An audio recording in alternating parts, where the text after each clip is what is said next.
முடியாது. தம்பி என்றால் உள்ளே என்னவோ சொல்ல வேண்டும். தெரியாதனா? இந்த உலகத்திலே என் உயிர் இருக்கும் வரை உன் உயிர் இருக்கும். என் உயிர் போல பின்புதான் உன் உயிர் போகும். இதுவே சத்தியம்.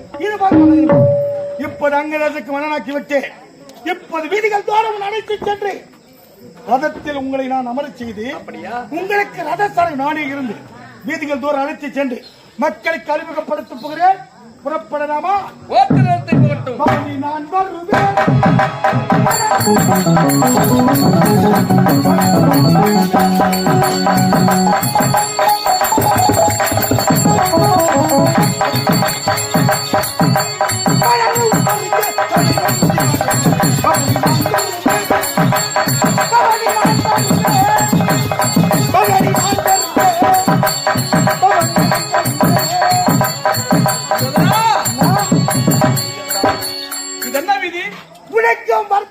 உழவர் வசிக்கக்கூடிய வீதி அதோ தெரிகிறது. அது என்ன வீதி? அது அரசர் வசிக்கக்கூடிய வீதி. அடுத்து வருவது என்ன வீதி?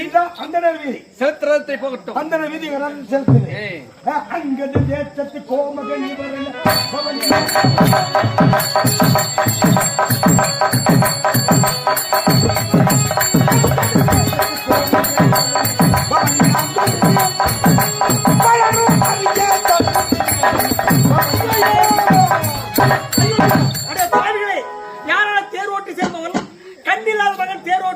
கர்ணன் நகரம் வருகின்றார்.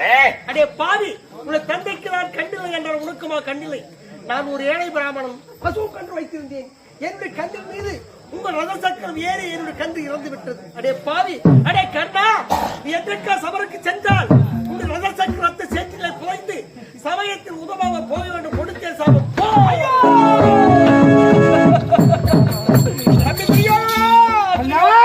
என்னுடைய முடிசூடும் விழாவில் தேராய் பேர்பட்ட இனி வந்து விட வேண்டும். ரதம் கண்டி நிமிதி ஏழ அந்த சாபத்தை கொடுத்து விட்டாரே.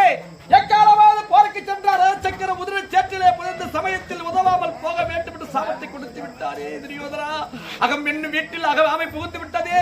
சந்தோஷத்திலும் சங்கடம் தோன்றியதே. பட்டிமத்தி என்று விடுத்தால் அது பாம்பாக மாறி என்னை கடித்து விட்டதே. துரியோதனா, அந்த கொடுத்த சாப விலக்கை பலத்து விடுமா தம்பி துரியோதனா? முடிசூட்டு விழா சீரும் சிறப்போடு சந்தோஷம் நடைபெற்றது. நாம் வீதிகளில் செல்கிற பொழுது ஒரு அந்தன சாபத்தை கொடுத்து விட்டு மனவருத்தப்படுகிறீர்களே. இப்போது ஒரு உதாரணம் சொல்கிறேன். நாம் ரதத்தில் அமர்ந்து வீதிகளிலே ரதத்தை செலுத்திக் கொண்டு போகிறோம். அப்போது நம்ம ரத சக்கரத்திலே எத்தனையோ புலிப்பூச்சிகள் ஜீவஜந்துக்கள் அடிபட்டு மாண்டு வருகின்றன. அது அத்தனையே ஒன்று கூடி நமக்கு சாபத்தை கொடுக்க நினைத்தால் கடவுளுக்கே வேலை இல்லாமல் போய்விடும். சாபமாவது பாவமாவது அந்த கொடுத்த சாபம் உன்னை அணுகவே அணுகாது. தம்பி துரிய நாளுக்கு கலங்காதே. புறப்பட்டு